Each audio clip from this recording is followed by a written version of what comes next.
Guys, welcome to the block. Like, click, subscribe to our page. I'm here with my guys, Blake Brockermeyer and Brandon Huffman. We're going to talk Pac-12 football today. We're going to go through the Pac-12 and talk about what's going on there. Let's get right into it. Guys, Blake, I'm going to start with you. All right. No divisions this year in the Pac-12. One is going to play two. Give me your pick for the Pac-12 title game. My pick is going to be Utah and Oregon, with Utah being the winner. I like both of these teams. Obviously, USC is a team that's done a lot of damage in the offseason, but these are the two teams that I would predict. I really like this Utah team. I think that they have an outside chance to be a playoff contending team. They return a ton of guys. Cam Rising, Tavion Thomas, quarterback running back combination. They've got two stud tight ends. They've got four of their five offensive linemen back.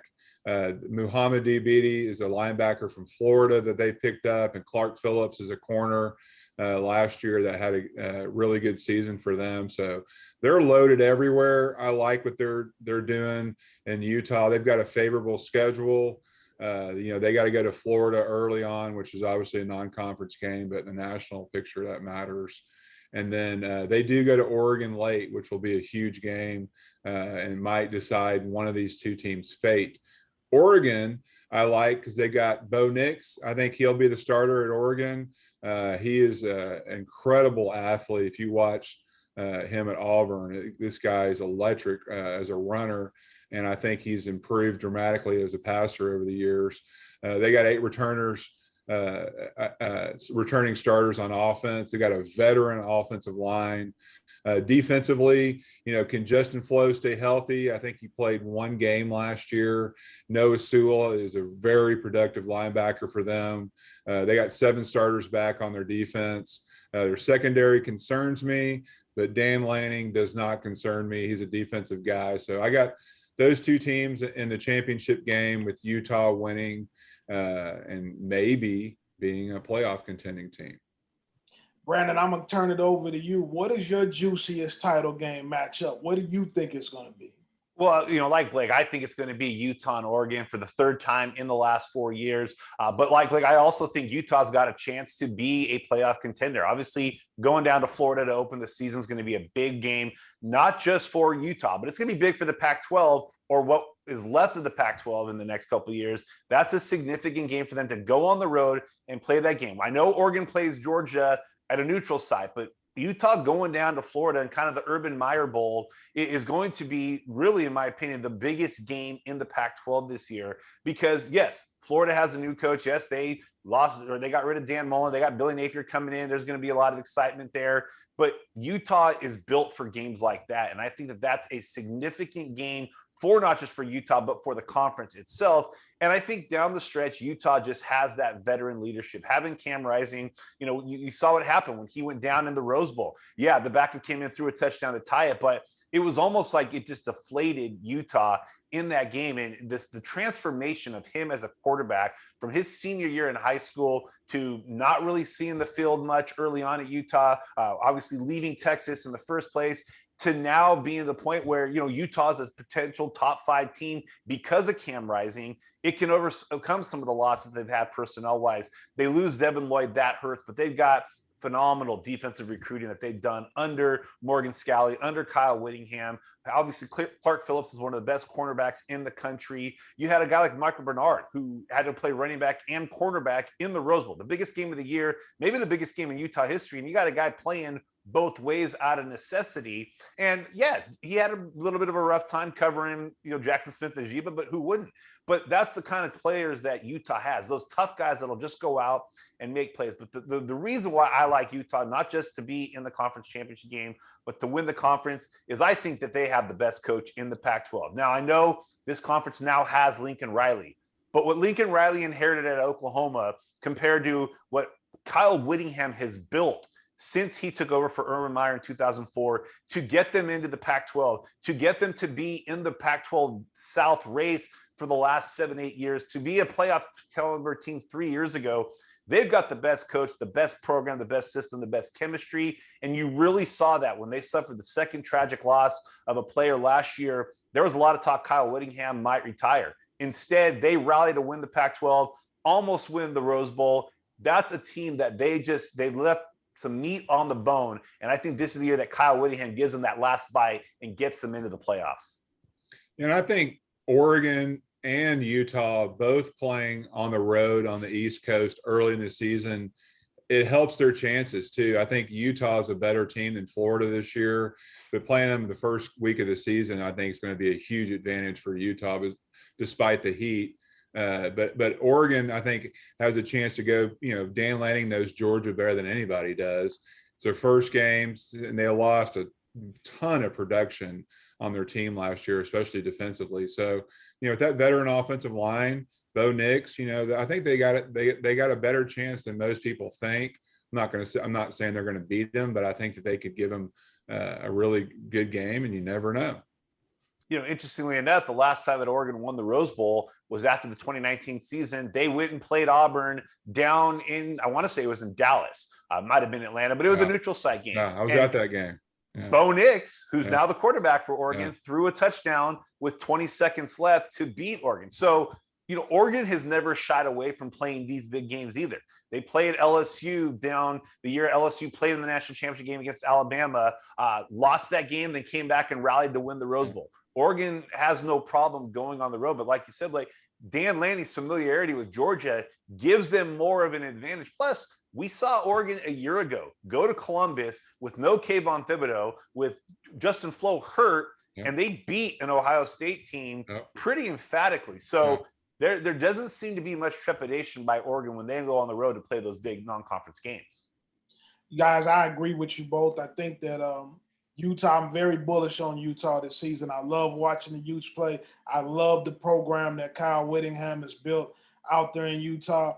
And I also think that Dan Lanning's meteoric rise to being a head coach at a program like Oregon, I'm really excited to see what the Ducks do this year. I wouldn't count USC out, though, just yet. I wouldn't wave them out just yet. It's going to be an interesting race down to the wire.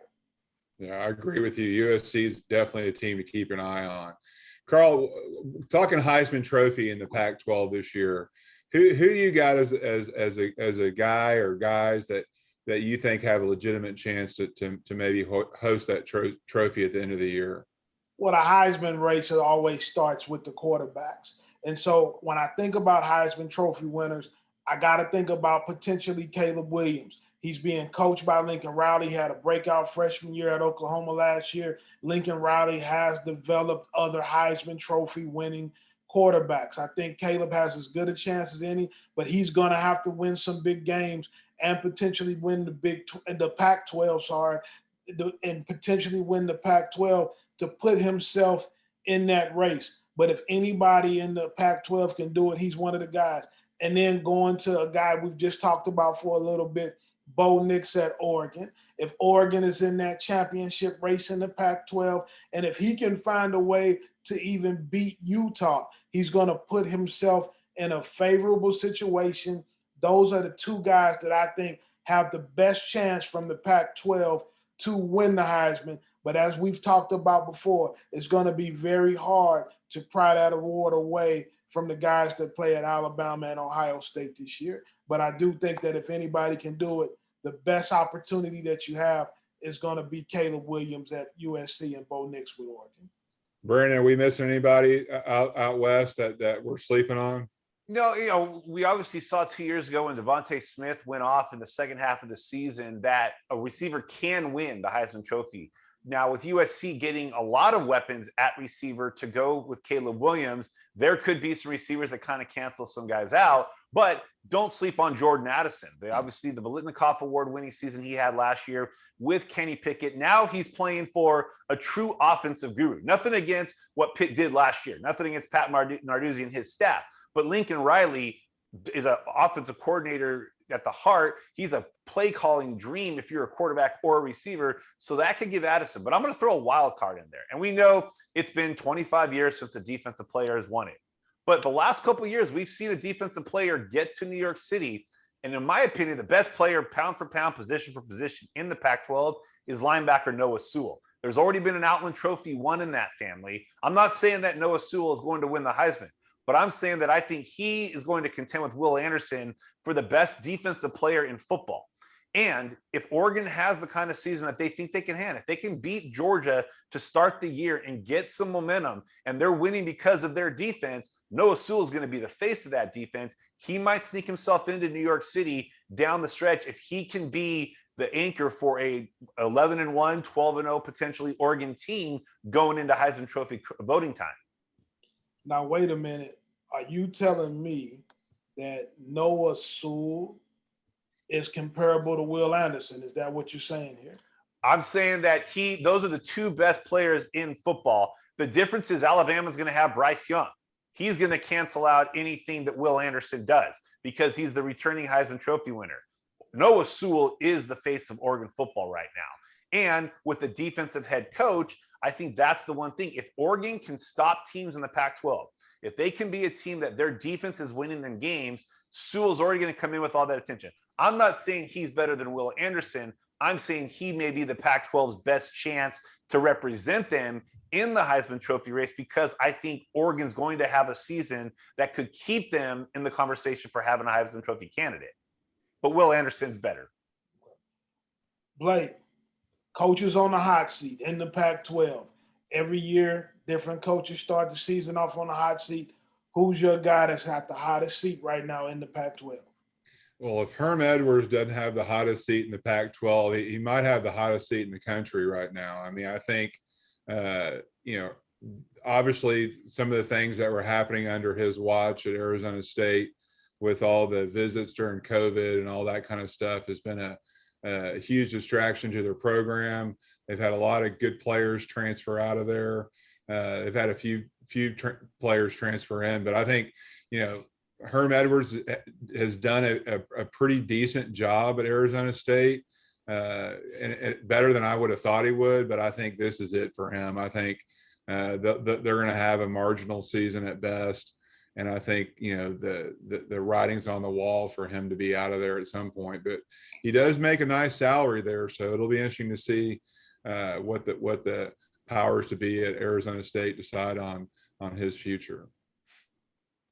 Brandon, what's your thoughts on the situation at Arizona State with Herm Edwards? Yeah, I mean, recruiting has hit an absolutely, it's hit rock bottom. They had a really mediocre, to be kind, class in 2022 after everything kind of fell apart with coaches being suspended in the middle of the year, then remaining coaches either being let go or leaving on their own. They have not been able to get any momentum in recruiting in 2023 with the in-state recruits, with out-of-state recruits.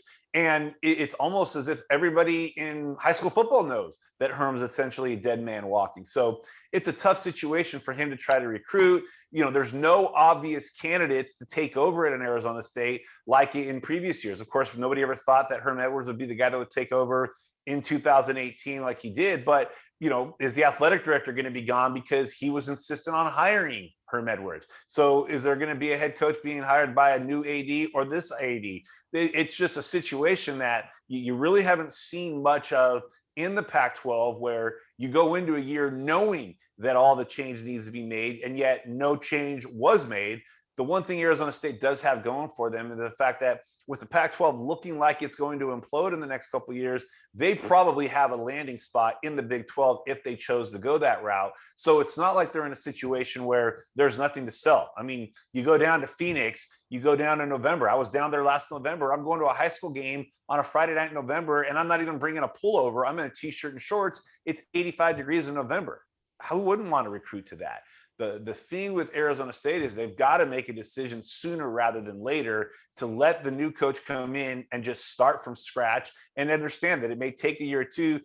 They won't want to hear this, but all you got to do is look across the state and see what Arizona did. They went through a really difficult first year, losing to Northern Arizona, which was probably rock bottom, beating a Cal team that had 30 guys out with COVID. But then they followed it up with the best recruiting class that Arizona's probably ever had. That's the kind of momentum that Arizona State can handle if they make a coaching change, hire a coach, maybe have him learn on the fly in that first year, but let him just say, hey, build this program. We don't care about this season. Recruit, build, and in 3 years, then we'll revisit it. Yeah, you took the words out of my mouth. I was going to mention Arizona and what they're doing has to make things worse at Arizona State, because they seem to be heading the right direction. You look at their schedule this year, it doesn't look great for them again this year, but I think the future is bright at Arizona, where you look at Arizona State's future and you have to really question on what's the direction of the program right now. People have been saying for about the last 18 months that Herm Edwards' seat is hot. Multiple reports at different times that he was going to be fired. It has not happened yet. What if Herm Edwards squeaks out a bowl season this year? He may save his job. We never know what's going to happen, but he is going into a very, very hot situation, to say the least. Brandon, who is your pick for Pac-12 Freshman of the Year? Who is the young guy that you think is going to come in and make the biggest impact in the league? I'm going to go with the reigning California Player of the Year, Tatora McMillan at Arizona. He comes in with a lot of attention, a lot of hype, and by all accounts, in spring football, he backed those up. Here's a guy who was committed to Oregon. It seemed for the longest time it was going to be an Oregon USC race for him.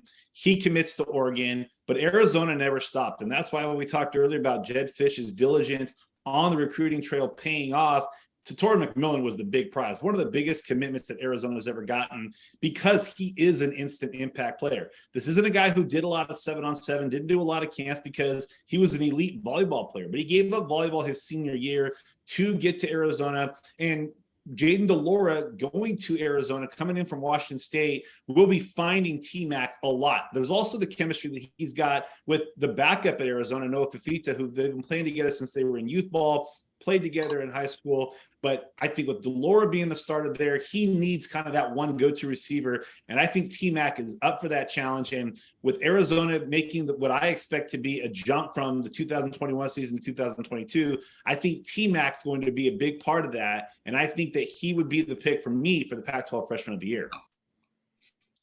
Guys, as we're talking about the Pac-12, and we obviously, you guys picked Utah and Oregon for the Pac-12 Championship Game. Let's talk a little USC. What are the minimum expectations for Lincoln Riley and the USC Trojans going into year number one? Blake, I'm going to start with you. I mean, I think it's to win now. I mean, they've got, one of the best receiving cores in the country, especially with adding Jordan Addison to the group. And Caleb Williams is one of the top quarterbacks in the country. Their offensive line looks like it's going to be in pretty good shape. They brought in 2 transfer running backs. So offensively, I think they're going to score a lot of points. Defense is where I have some question marks on USC and how productive they can be on defense. They brought a lot of transfers in on the back end of their defense, but that's kind of the big question for me is on defense. But I think that they can contend for the Pac-12 this year. I think they're going to have some things go their way, but I think that they're going to be in the consideration to be in there. I think as the years progress at USC, the expectations will rise for USC, and I think Lincoln Riley was one of the best hires in the offseason as a head coach, and I think USC is going to be turning it around starting this year. Yeah, I mean, I don't think it's unreasonable if you're USC to expect a 10-win season, be in contention for the Pac-12 South title. If you look at the first full season for Clay Helton at USC, they won the Rose Bowl. Now, he took over in the middle of the season the year before. Obviously, they started off really slow in that first part of that 2016 season, getting smacked by Alabama to start the year before Sam Darnold really took over. It's not unreasonable to think that USC could be a New Year's 16 because they have so much talent coming in from the playable ranks, from the transfer portal, with players like Jordan Addison and Caleb Williams and the defensive players that they've got coming in. You've got a coach like Lincoln Riley, a defense coordinator like Alex Grinch. When you look at a lot of head coaches that get hired, they go into talent pools that are very minimal. There's not a lot of talent there. USC had talent. Was it being developed? That's probably why Clay Helton's no longer the coach there. It wasn't being developed, but there was still talent there. But then you bring in the immediate help in the transfer portal, which USC did, And it's not unrealistic to think they could be a 10, 11 win season this year and making some noise late for the Pac-12 South. I don't know that they get ahead of Utah, but I think that the USC that we've seen the last 2 or 3 years, we will not be seeing anytime in the future in the next couple of years. Brandon, there were a lot of rumors that Kyle Whittingham at Utah could possibly retire. That was a big thing that was kind of going around. Are we surprised that he's still the coach at Utah and that he didn't retire? A little bit, and I think that the way last season played out with the way that team rallied to win the Pac-12 and go to the Rose Bowl for the first time. I mean, think about Utah. They were the first BCS buster back in 2004. 4 years later, they beat Alabama in the Sugar Bowl, and Whittingham, I think, his third year. But for Utah, it wasn't about just getting to the Pac-12. It was showing that they belonged to the Pac-12. And they had been knocking on the door. That was their third Pac-12 championship game visit. They had 2 or 3 other years where they were in the Pac-12 South mix up until the last week of the season. But it was getting over that hump. And I thought when you saw Whittingham during the Pac-12 championship game, if you watched that, it was almost like a relief for him, because that was what he wanted Utah to do. So that would have been the right time for him to leave, right? He gets them to the Rose Bowl. Had they won the Rose Bowl, maybe he retires. But it also looked like he was rejuvenated. When he went through the tragedies they went through 2 years in a row, to see that team rally, to see the community, the fan support rally. I mean, the Pac-12 championship game, it was read everywhere. Then they go to the Rose Bowl and they're outnumbering Ohio State fans. So Utah fans were fired up to be in the Rose Bowl. Now they want to win the Rose Bowl. They want to get into that playoff mix. And it almost looks like by the end of last season, Whittingham looked about 15 years younger than he did at the beginning of the season. And it feels like he's rejuvenated. Now, it's not to say that if they win the Rose Bowl this year, he may not retire, but I think he might have another 3 to 5 years, get Utah into whatever conference situation that they're going to be, whether it's staying in the Pac-12, go to the Big 12. And then I think his work there will be complete. But I think he was kind of just restored and re-energized with the way last season went out. And I think we're going to get another 3 to 5 years at least of Kyle Whittingham. When we looking at college football, especially the Pac-12, everybody talks about USC, but there is another football program in the city of Los Angeles. What do we think, Brandon, right now about Chip Kelly and the job he's doing at UCLA? Well, he's done a good job at least getting it back to where they were under Jim Mora, being a much more competitive team than they were in those first few years. Having a fifth-year quarterback in Dorian Thompson-Robinson obviously helps them this year. They play a very soft schedule, very unlike UCLA, who has always played one big non-conference game each and every year for seemingly forever. But this year they play Alabama State, South Alabama, and Bowling Green. For the first time under Chip Kelly, they have a chance to go 3-0 in non-conference play, and then the Pac-12 sets up very just favorably for them. They get USC at home. They do have to go to Oregon, but they get USC at home. They get Utah at home. They get Washington at home. So the majority of their tough games in conference play are at home, with the exception of having to go on the road to Oregon. That being said, this is kind of that last big year for Chip Kelly because recruiting has been pretty stagnant. They really recruit the portal hard. They don't do a great job recruiting the high school ranks. After this year, they lose Dorian Thompson-Robinson. They're going to lose Zach Charbonnet. They've already lost key players on the offensive line. They have some transfer portal guys coming in. They have some key guys defensively coming in for the portal, mostly hinging on Darius Musa, who came over from Hawaii when Dylan Gabriel, his high school teammate, had originally committed to UCLA, and he stuck with them. But this is the year that Chip Kelly needs to get 9 or 10 wins, because with UCLA going to the Big Ten, the recruiting strategy is not going to cut it any longer. Martin Jarman gave him an extension this year, but it would not be a surprise to see if they only go 9-3 this year with everybody coming back, that 2023 may be his last year, and they go with a new face to start that Big Ten play in 2024.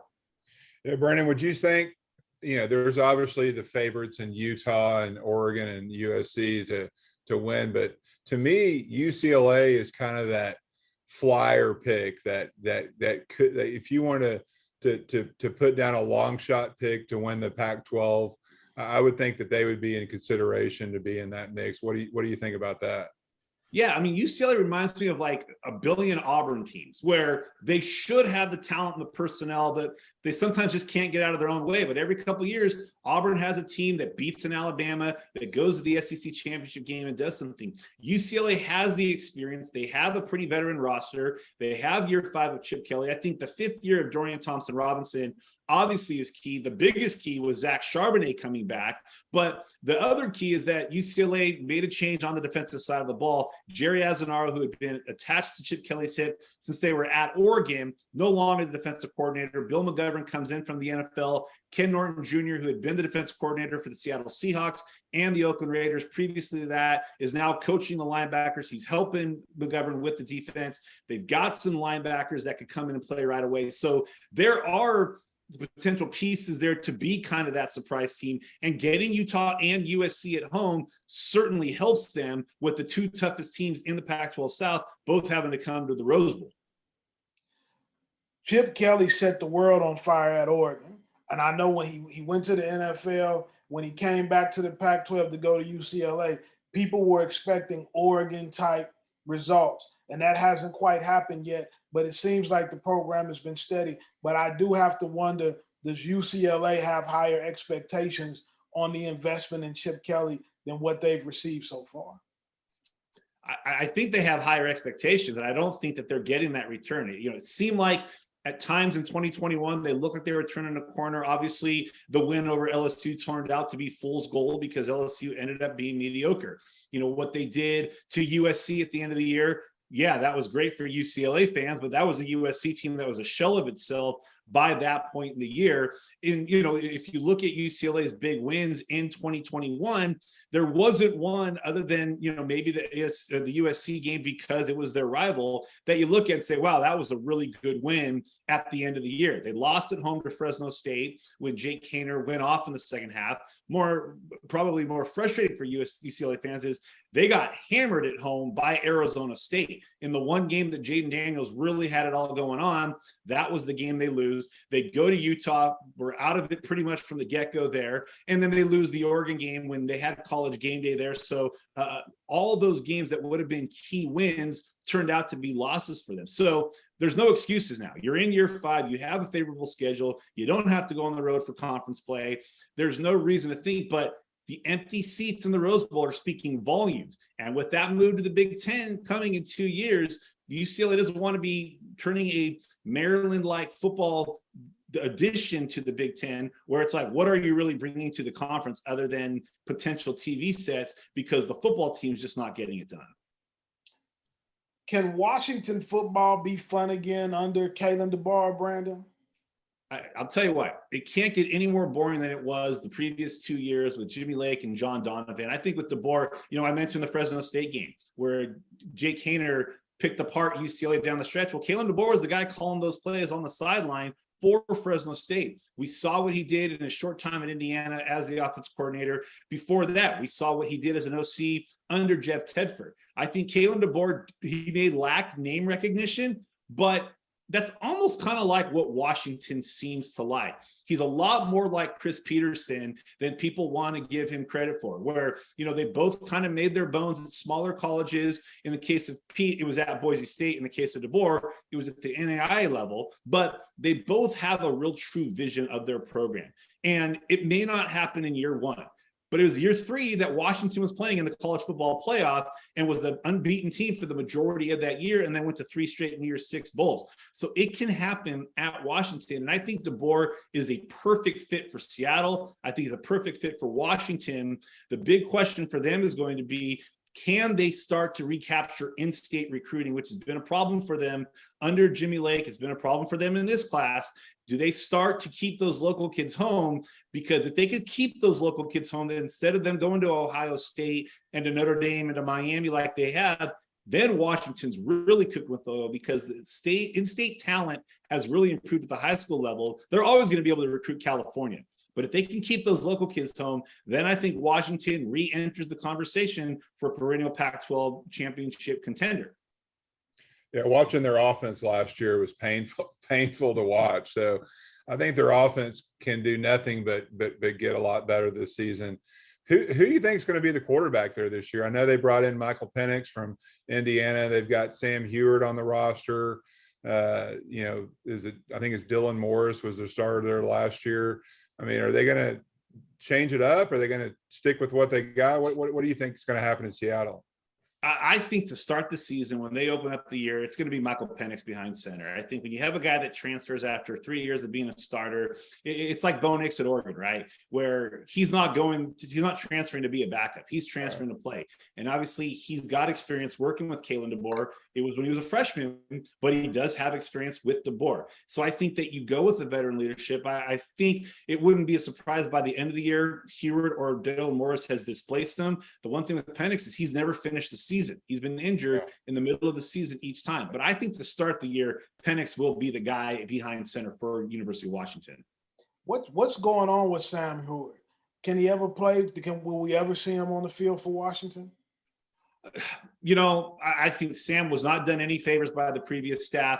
I think obviously it was a real philosophical difference for him from schematically. You know, he played in the air raid. You get to the University of Washington. Jimmy Lake wants to win with ball control, win in the trenches, and his quarterback's just out there managing games. So you then put him into the Apple Cup. Washington State hasn't won that game in 8 or 9 years. You've got an interim head coach. You have an interim offensive coordinator. You have a former QC who's now the quarterback coach the week of your biggest game of the year at home against a fired up team. And he comes in, and it was clear by the end of the year, Washington was ready to mail the season in, and they throw him to the wolves like that. So there was a lot of talk that maybe he was going to lead us off season. He ends up having the best spring game that he could have probably imagined, stays at Washington.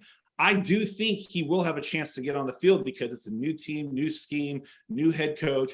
But I also feel like Sam is a guy who's best suited to play in an air raid type of offense, in a specific offense to his skill set. And I'm not sure that even with John Donovan's offense or whatever you want to call that out and Kalen DeBoer's in, it's still the perfect fit. But I do think he will have the opportunity because everybody's essentially got a clean slate now with DeBoer. I'm hoping for the guy. He's a guy that we were very high on, the all-time leading passer in Washington history. So I'm still hoping that there is a good career there to be had. But whether that's at Washington, I think we'll probably have a better idea of that by mid-October or so.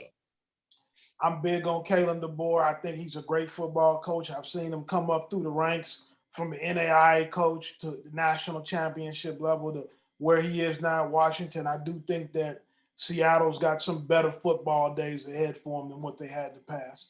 Guys, we've talked a lot today about Bo Nix at Oregon. But Brandon, did you get a feeling that some Oregon fans want to see Ty Thompson? I think a lot of Oregon fans want to see Ty Thompson. I think Oregon in general has been excited about Ty Thompson. Now, there's that part of me that wonders with the recent commitment of Dante Moore, does that now maybe soften a bit? Because now what if Ty Thompson does come in and he's good enough to beat out Bo Nix? Is he the starter this year and then next year? Or can they at least have Bo Nix for this year and then turn it over to Dante Moore as the true freshman?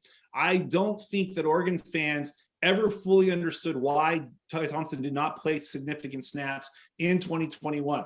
But it was obvious that Anthony Brown was who Mario Cristobal was riding and dying with. But I don't think that they ever really got a real good reason other than he hasn't gotten it done in practice. There were times where really Ty Thompson couldn't have done any worse than what Anthony Brown was doing.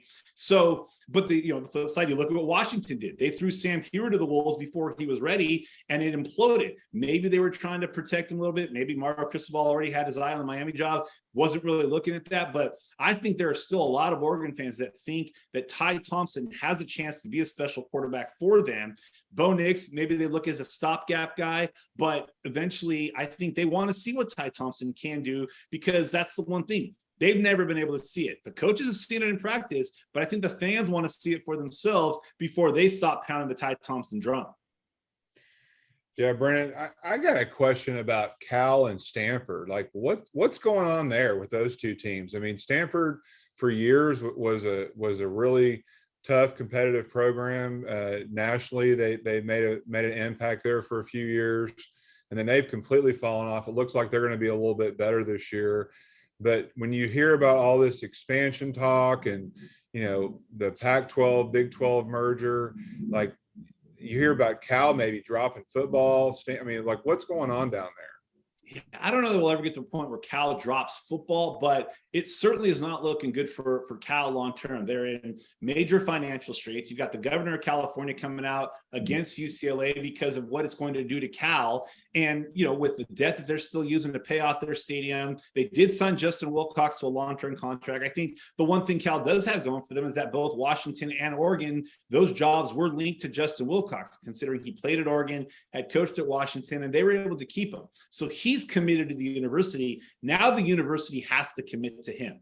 And I think that that's going to happen as, now that there's more stability in place with him there, they're going to be able to recruit. And they've done a much better job of recruiting in Northern California than Sonny Dykes did. That's nothing against Sonny Dykes, who's done a phenomenal job recruiting when he's been in Texas. But you don't need to recruit Texas when you're in the Bay Area.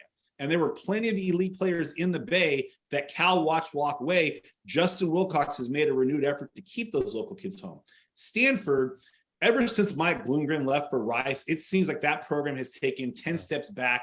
They've also been killed with injuries at the quarterback position. They never got the Davis Mills we all saw as a senior in high school, or the Davis Mills we even saw at times with the Houston Texans. They got a banged up Davis Mills. There were times where they were playing games where he was getting false positives on COVID tests and didn't even have them. Like, it just could never seem to work. But then when the end of the year, when he was playing, Stanford was playing well. But I think really the biggest thing has been the offensive line play the last few years since Bloomgren has left. That's been where Stanford, under Jim Harbaugh and the early years of David Shaw, that's where they won those games. They won in the trenches. And they haven't had the offensive lineman health that have allowed them to be dominant, whether it was Walker Little playing banged up, Foster Sarrell playing banged up. They were having to play a lot of true freshmen, guys that weren't ready. In years past, you'd have an Outland Trophy winner in Josh Garnett, who was a backup until his junior year because they had great offensive line depth. Now they're playing guys way before they're ready. And then you have injured quarterbacks, even last year. Tanner Key starts some games. Ari Patu starts some games. Injuries have really been the bugaboo for Stanford, but it's been that lack of just dominance in the trenches like we were so used to Stanford being. And now the word out with David Shaw, the last 2 years, his contract being in that $7-8 million range, suddenly what he did in 2012, 13, and 14 isn't really mattering now, 2021, 2022, especially with Stanford not being involved in a lot of these conference expansion. So can he recapture? They did have the best recruiting class in the Pac-12 in 2022. There's still a lot of allure with Stanford with the 40-year decision and the degree, but are we ever going to see the Stanford that we saw from that 2009 to 2015 stretch? I don't think we will. Two teams that almost never get talked about when we're discussing the Pac-12, Oregon State and Washington State. And Washington State went through a crazy transformation last year with coaches refusing to take COVID tests, and it caused some changeover. But Oregon State has had some consistency under Jonathan Smith. Tell us a little bit about those two programs, Brandon, and what we can expect from Oregon State and Washington State this season in the Pac-12. I'm really fascinated to see what Washington State does this year. I think Cameron Ward was one of only two quarterbacks in all of college football who's making the jump from the FCS to a Power 5 school to be a starting quarterback this year. In fact, what probably makes that thing maybe less risky, yes, we've seen the Vernon Adams go from Eastern Washington to Oregon. That worked great. We also saw Dakota Prukop go from Montana State to Oregon, and it didn't work great, but it did turn Oregon loose on Justin Herbert. But the difference here is that Eric Morris was the head coach at Incarnate Word. He is now the offensive coordinator at Washington State. He'll be back with Cameron Ward. For as much talk as we have about Lincoln Riley and Caleb Williams being together at USC, the same can be said about Cameron Ward and Eric Morris being together up in Pullman. Then you take a defensive guy like Jake Dicker, and you saw the way Washington State played down the stretch. And you saw that aside from their bowl game, which was an opponent they weren't necessarily expecting to play, they played really well at the end of the season. And it seemed like they were really coming together. So there's talent there. Losing Jaden DeLora hurt, but getting Cameron Ward, I think, upgrades them at that position. And a guy like Eric Morris, he brought Clay McGuire back to coach the offensive line. There's a lot of familiarity there with Washington State fans with what the offense is going to be like this year. So I'm interested in seeing how Jake Dicker does without the pressure of trying to win with the interim label and now knowing he's the head coach. As for Oregon State, you talk about having to build something from nothing. We mentioned it with Arizona State earlier. Oregon State was very similar to where Arizona State is 4 years ago when Jonathan Smith left Washington to go back to his alma mater. In year 3, he beats Oregon. In year 4, they go to a bowl game. They still have not been able to, get over the hump and get 8, 9 wins, but they've started to beat some teams that they should be beating at least every couple of years, beating a Washington, beating an Oregon. But what I think is done the most remarkable job about Jonathan Smith is early on, he relied heavily on JUCO transfers and on the transfer portal. In 2022, they signed 1 transfer period. It was all high school. So he knew there needed to be some quick fixes overnight, but then he's able to develop those guys. He's had a lot of continuity on his staff, and it's allowed for them to develop players. So now he's not having to put in transfer portal guys or JUCO guys right away. He's able to put in 3-year, 4-year guys that have been in the program that have just had to wait their turn. And this is the year that I think with Oregon State getting to a bowl last year, that was big. Now they need to win a bowl, win 8, 9 games, and I think that they can be a consistent top 3 team in the Pac-12 North, at least for the next couple of years until the conference realigns itself. Yeah, it's impressive to see what Jonathan Smith's done. He's one of the most impressive guys that I got a chance to meet on the recruiting trail a few years ago, and I know what he's done there has been very impressive because, like you said, they started from basically nothing. Guys, the last thing I wanted to talk about before we get out of here is in 2 years, does the Pac-12 conference still exist? Brandon, I'm going to start with you. I think it does exist, and I think it will be the Pac-10. I don't know that it'll ever end up being the Pac-12 again. I think they would much rather just go 10 people to feed rather than bringing in 2 Mountain West schools to make it 12. And I think it still exists in 2 years from now. 5 years from now, we may be having a different discussion. Yeah, I mean, I don't think it's going to exist. I think it just depends on what happens with Oregon and Washington. I think if they leave, and I think, Arizona, Arizona State, Utah, and Colorado leave, then it definitely becomes a very troublesome deal for the Pac-12 because they're not going to have the teams and the fan support to be able to really keep going. I mean, obviously San Diego State, Boise State. I mean, there's some teams in the Mountain West that would be somewhat attractive to me. But I don't think the long-term future of it doesn't look great, but I think a lot of it will depend on Oregon and Washington. Guys, that's a wrap for us on The Block today. Like, subscribe, follow everybody on social media. For Blake Brockmeyer and Brandon Huffman, I'm Carl Reed. We'll see you next time.